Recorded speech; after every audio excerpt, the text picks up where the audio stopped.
You can feel the water. Here we go. Gwen is now is now in the official role of restoring my water cup as I speak. Yeah.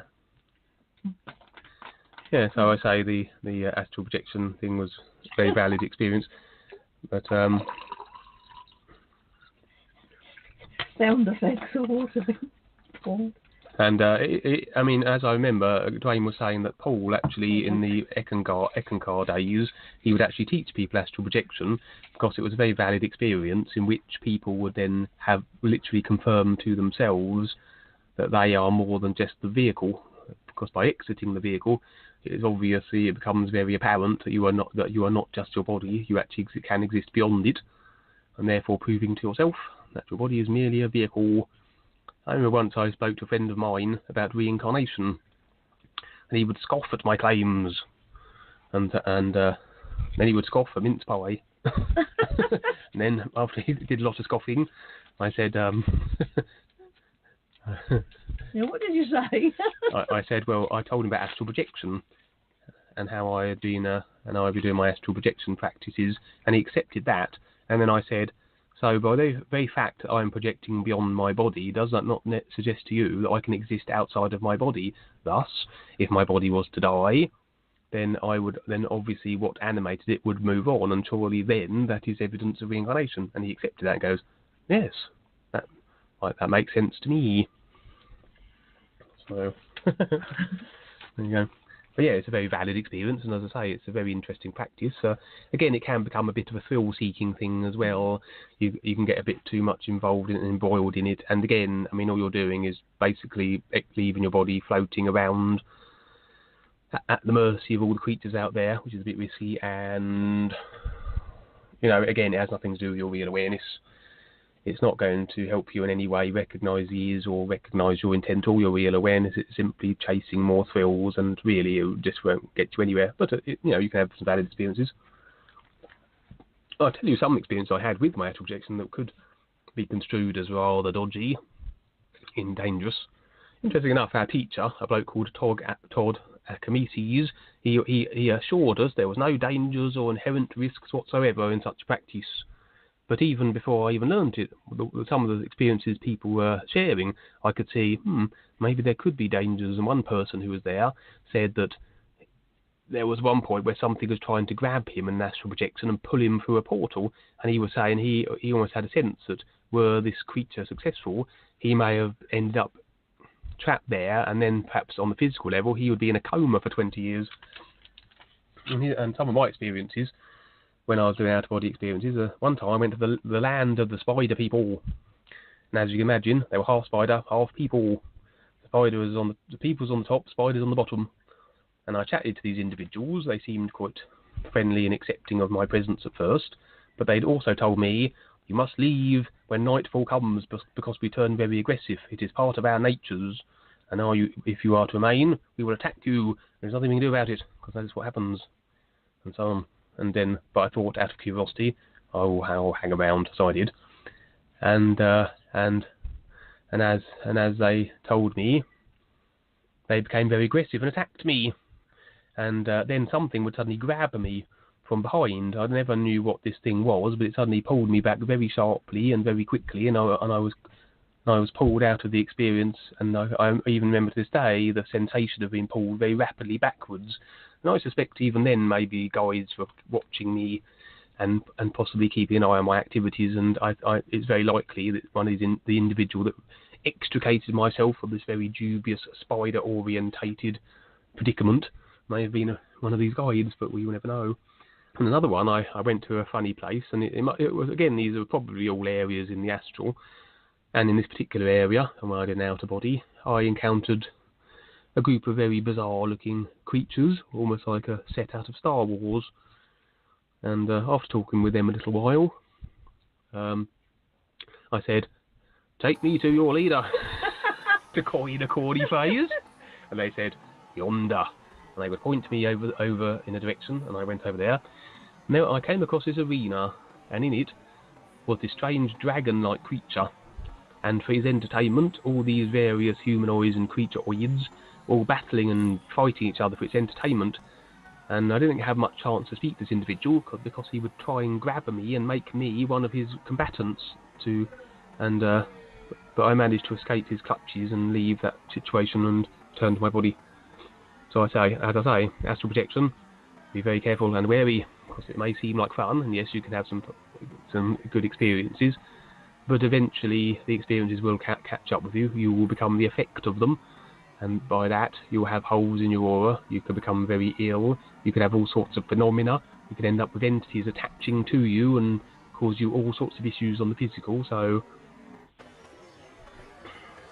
sometimes I do astral projections almost accidentally, but the difference is that once you make the connection to the real universes and you're singing the new you, and you're accepting the guide's assistance and protection, then you are in relatively safe hands, in which if you do happen to do an out-of-body experience or some similar experience, they will have your back and they will be keeping an eye out for you.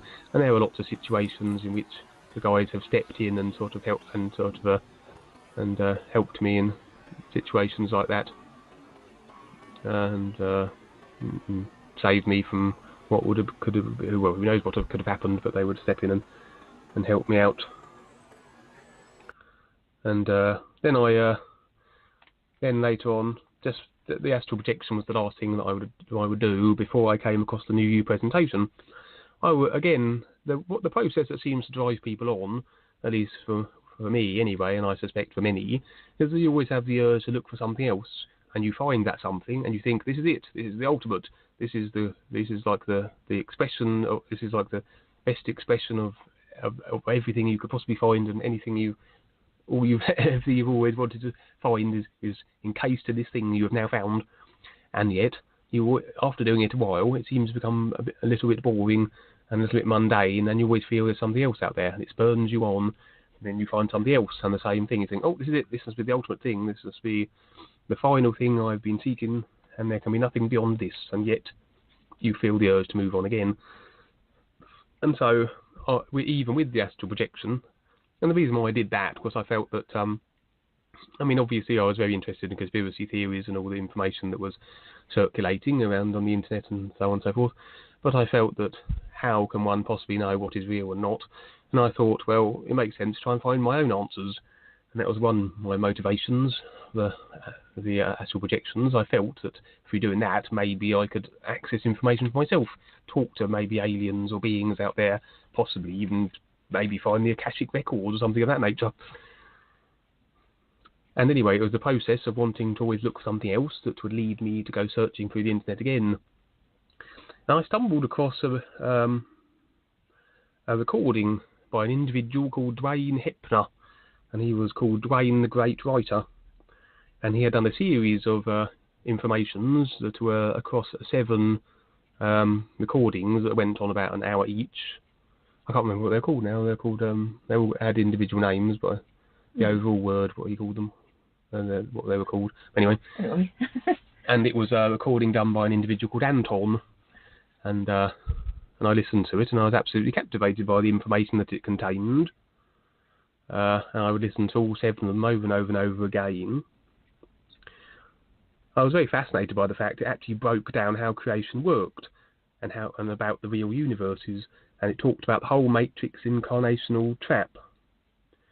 And unlike all the other stuff that I'd done before, it explained how everything was structured, and why, and how, and the means by which you could become more aware and escape the incarnational trap. And obviously, I'd heard about this. I'd heard about the computer simulation hypothesis, and I'd heard about the fact this was some sort of matrix, and I'd read about and taken on board the idea that it was being controlled by dubious forces and insidious individuals, and reptilians seemed to be involved somewhere, and so on and so forth, and how. You read all the David Icke books. Yeah, and he spoke a lot about the reptilians, he spoke a lot about this and that, and I'd taken it on board, and he'd broken down how this was a simulated sort of virtual reality computer game, and all the analogies sort of stacked up, and it was backed by a lot of science, and also a lot of the scientists are now on board with the simulation hypothesis, and it's a very real thing. They're no longer just the discussion amongst funny individuals in shady corners of the internet. It's now sort of being very seriously looked at and accepted. Well, as I say, I mean, this was the first time that I'd actually come across something that not only would talk about the Matrix, talk about the incarnational trap, talk about the reptilians and such, and the control they had over the Earth, but it would talk about how the entire universes were structured, all the 5 levels of which there are.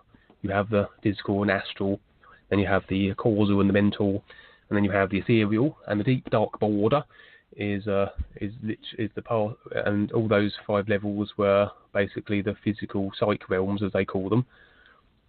And then you have the deep dark border, and then you go into the real universes, which is beyond creation, beyond the creational matrix, and the objective then was to be able to position yourself such that you could eventually become aware enough that you could bypass the whole of the creational matrix and be a free being of real light and be in the real universes and stand real with the real guides.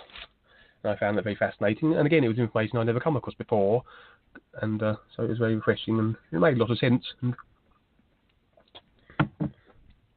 I would then go and listen to all the Skypes that were across the internet, of which there were all sorts of Skypes there. And again, Anton had faithfully put a lot of the new presentation Skypes on there, and there were a lot of ones by Kelsey and Chris Courage, and I listened to all of those and sort of slowly gleaned information. And I got the first new book, and I started joining all the Facebook groups as well. At that point, I didn't even have a Facebook account. The reason for that was that I felt I was very aware of the surveillance grid and how they were collecting the data on everyone and data mining, and so I didn't want to have anything to do with Facebook. Nevertheless, I was doing new presentation information, not largely from Facebook, came from Facebook for the first time, and I said, I listened to the Skype, learned through the information, got to read through the new book, and I remember reading new book 1, I was actually reading that when I was actually hotel at the last April Johnson ceremony, and I was reading that, and I suddenly realised to myself, I thought to myself, damn, it seems that April Johnson, I thought to myself, at the time I read it, on my start home, how much sense it made. It's like, but all the April Johnson, even if they are successful, is that they're just going to relocate the human race to a sort of like a paradigm, but all they're doing is moving them to another area of creation, which has nothing to do with the real universes whatsoever, and gives no information about extricating yourself from the creation matrix, simply moving you about within it. And that dawned on me then when I was reading that book. And I like the part in the new book 1 as well, and again in the subsequent books, in how Dwayne would describe how he moved from level to level, and how he described all the levels and how they were stacked, and the governors that were in control of each levels, and the guardians of each levels, and all the way up to the real universes. And also the descent back again, because I remember in the new book 2, it described how he moved from the real universes back down again through the levels, and there was something about it was familiar, possibly something that, I mean, everybody in theory back in the past, when they were originally came from these, and they started from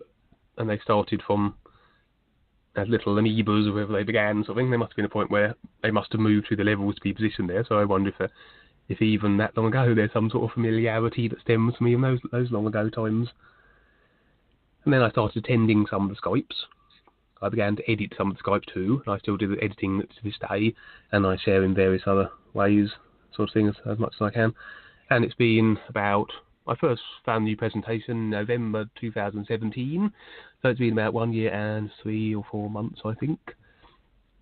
And I must say that my awareness is continuing to expand.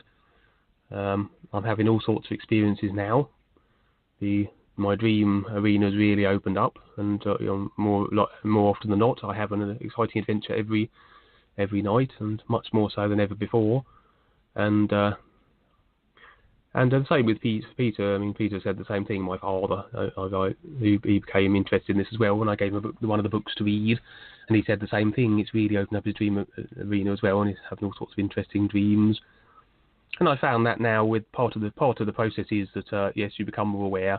Yes, your intent and focus must be with the real universes and the is, but part of it is sharing as well, because everything equals itself. And so as you share the is shares with you and helps you become more aware.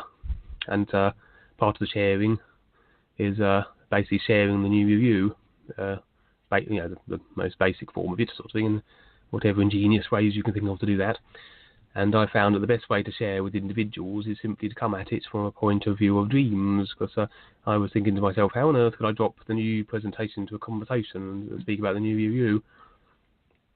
And it's very hard to do, but Dwayne explained that, he said on one of the Skypes, the best way to do it is actually to say, do you want to fly in your dreams, or have you experienced flying in your dreams, and would you like to?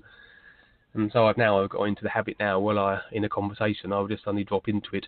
Oh, I've been having lots of lucid dreams recently. Hopefully they say, have you? Which would then prompt me to say, yes, I have. And then hopefully they will then say, and how are you doing that? But if they don't, I will say it anyway. But I will then go on to say, well, I came across this word, this phrase, and it's called the new you. And when I sing it 50 minutes before I go to bed, it opens up my dream arena, and I have all sorts of lucid dreams and experiences, and it's very exciting. And so I've got into the habit of saying that now to people when they speak to me, regardless of who they are. If I find myself in a conversation with somebody, I will say that to them.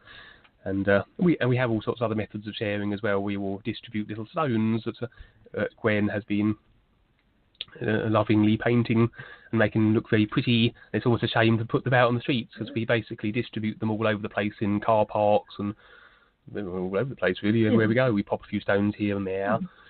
And I'm sort of thinking that people will find them, think that's nice, and take them home. They may mean nothing to them, but because they're so nicely painted, I mean, they look just nice as an ornament. I mean, I'm quite certain you could sell them for a couple of for a few quid or whatever, but certainly they would definitely be something that would draw the eye, and definitely I think people will be moved to pick them up. And I can definitely imagine that people, perhaps not realising what they are, would take them home, and I can imagine they would have dreams about them as well. Like the word would sort of be in their dreams, and then some people might feel moved, perhaps look at the word on the internet, and then their journey will begin.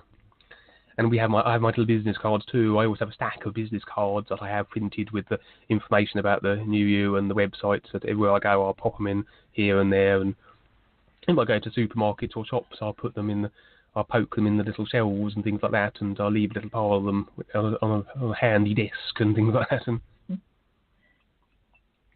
I had my Rebazaar shirt as well, that I like to wear and stuff like that. And I had my own little new you shirt made as well for myself. And a leaflet. Yeah. Yeah, and some of the books that I came across along my way as well. Literature-wise, my favourite reads were David Icke, Michael Tessarian, Barbara Masiniak, and she talked about the Pleiadians and things like that, Ashiana Dean, with the Voyager series of books. And David Icke talks a lot about the reptilians. He talks a lot about he talks a lot about how the world is being suppressed and basically controlled by the reptilians, and all about the agenda. I mean, he's very good in what he talks about. His information is very valid, but unfortunately, he is just providing people with information, and the information alone is basically stuff that's in creation, and anything that's in creation, that's as far as you can go. And he doesn't make any mention whatsoever of the real universes. He doesn't speak of tap lines, and he doesn't speak of the ears or the connection or the guides. The connection to the real universes through the new you or the guides. And so basically he is actually inadvertently setting people up, because when he gives people this information, they can become emotionally attached to it, which is another attachment which will keep you in creation through the emotional body. You can also get tap-lined as well, and also you will make the reptilians will become aware of you, so you can get yourself into trouble, and you will have no protection from the guides as well, because I mean, you need to know what's happening in the world, so the information is very good for that purpose. But you do also need then to have the connection with the real universes, and you need to you really ideally need the protection of the guides on top of that, otherwise you are putting your head above the parapet and exposing yourself with no protection whatsoever, and the information alone will get you tap-lined. It will get you restricted into the physical and astral. So unfortunately, David Icke, he may mean well, but he is setting people up through that.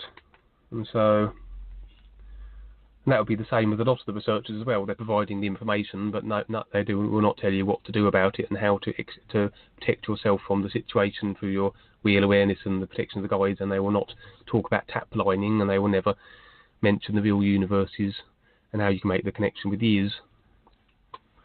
And the Ashiana Dean was one of these people who released a series of books called the Voyager series back in the 1990s, I think. Something about an Emerald Alliance of aliens who are apparently coming here to save the world. A lot of these type individuals talked about these various aliens coming to save the world.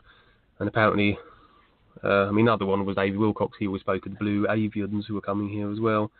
They were these funny walking, talking, funny bird things, like something out of Sesame Street. And David Wilcox was very much into ascension and stuff like that. Now we're all going to ascend to the fifth dimension. But the thing with all of this is that a lot of these aliens, there are aliens out there, but generally they may have more technology than the human race, and they may have all sorts of telepathic and mind abilities, but they are not necessarily any more aware than humans are. And so in that lack of awareness, it's very unlikely they will come along and even think twice about helping the human race. And also, even if they did have a bit of awareness, they would understand that if they interfered with free will, then of course they would suffer cause and effect karmic consequences. And unfortunately, what people don't realise is that yes, all this stuff is going on, and yes, people on the surface seem to be opposing it. But if you are in creation, you are being subliminally programmed to agree with the system that's happening, and so that is actually free will being exercised. And people, whether they realise it or not, are agreeing to the destruction of the world and the circumstances that they are in, and agreeing to the position the controllers have over them. And until people make the connection to the real universes and the is, and they bypass the creation matrix, then it starts, and that is the only way they can supersede the subconscious programming. And if enough people did that, you can imagine that there would no longer be the destruction of the world, as everybody would become aware beings, and none of this would happen. Nobody would be subconsciously or be able to be subconsciously programmed anymore, and all this nonsense would cease. But until that happens, people will continue to rant and rave and scream and shout and oppose the globalists, but all they're doing is opposing something that they are agreeing to on a subconscious level, and they don't realise that. That's the problem. And even if the human race did ascend to the fifth dimension, or even if it did end up in some rapture or something or somewhere else, we'd all still be in creation. So we'd simply be relocated to another area of creation. And the whole reason for being here, basically what boils down to the reason that we are here, is to return to the is, and that is the be-all and end-all of it. And just moving around in creation does absolutely nothing for that, to those ends. So rather than relocating to another area, you really ideally want to become aware of your real intent, which is return to the is and get out of the psych realms. So as I was saying, David Icke, all they do is provide knowledge, and they have no connection at all to the is. They make no reference to it. They supply information, but not what to do about it. So all the recipient does is become more aware of the world. But now they draw the reptilians' attention to themselves and have no protection that the guys in the new you would have afforded. They get more tap-lined and set up, and they will end up returning here once again. And this isn't the David Icke bashing day. Fair enough, respectfully so, he does provide information, but as I say, he is setting people up for tap-lining. Because knowledge is great as a standing point. But the thing is, with knowledge, anything in creation, including knowledge, you don't take it with you. The only thing you can take with you is your awareness, or your lack of it. So when you pass over, all this knowledge that you've accumulated means absolutely nothing. Because when you leave this place, the knowledge doesn't go with you, and it's of no relevance whatsoever to the next level. And when you return here again, all that knowledge you accumulated will be gone. And unfortunately, you'll have to start over again. Probably go along the same lines and start accumulating knowledge all over again, and do endless cycles of reincarnation. And so Dwayne was saying how David Icke is forging himself a very dark spot in the astral, and how much karma he has gathered for himself for setting people up. And Dwayne went on to say that David Icke was in fact he was bought off by the reptilians. So not only is he just perhaps he might be forgiven in providing information, thinking it would help people, but it goes further than that in the fact that he's possibly even, well, Dwayne said he was bought off by the reptilians, and he might even be a reptilian, and might even be aware of being a reptilian. Apparently, it would seem that you could be a reptilian on the high levels of life. You could be working on behalf of the controllers. You could be bought off by the controllers on the higher levels. But it seems your little self and your physical self, if you lack the awareness to be aware of the fact that you seem to be bought off, it may be the case that you're not even aware of the fact you're bought off. So it's quite a strange situation, really. I had a few dreams, actually, when after singing the New You, I actually bumped into David Icke. I didn't set out to find him, I simply came across him. And I find with David Icke, on the real side, which he tends to be lecturing people, little groups of people, like he does on the physical sort of thing. I spoke to him a few times. As I said, I tried to talk to him about the New Year presentation. He didn't seem very interested. In fact, I mean, as I was speaking, he would interrupt me and go back to his lectures. He was almost like an automatic lecture distributing mode. And every time I spoke about the new presentation, he would then interrupt me and start talking about what he was saying, and then I sort of gave up. And as I understand it, I think at one point, Dwayne actually talked to him, bumped into him a few times as well, and spoke to him about the new presentation and things like that as well. And I think David Icke said, oh, that's very interesting. But again, there's no evidence in his work recently or any things he talks about. Again, he never mentions the real guides. He never mentions the ears. He never mentions tap lining. If the guides have approached him and talked to him, he hasn't shown any sign or to be sharing them or the ears or anything. And you'd imagine it'd be a very good opportunity. I mean, I can imagine the guys would approach an individual like that because he has such a wide platform on which to share his views. He's listened to by millions of people. So it would make sense the guys would approach such individuals and see if they would be willing to not only provide information, but also the means of how to deal with it and recognise your real awareness and your real intent and connect to the real universes and the is. But if they have, David Icke is obviously not listening. Mm-hmm. Maybe he'll listen to this, but I doubt it. So,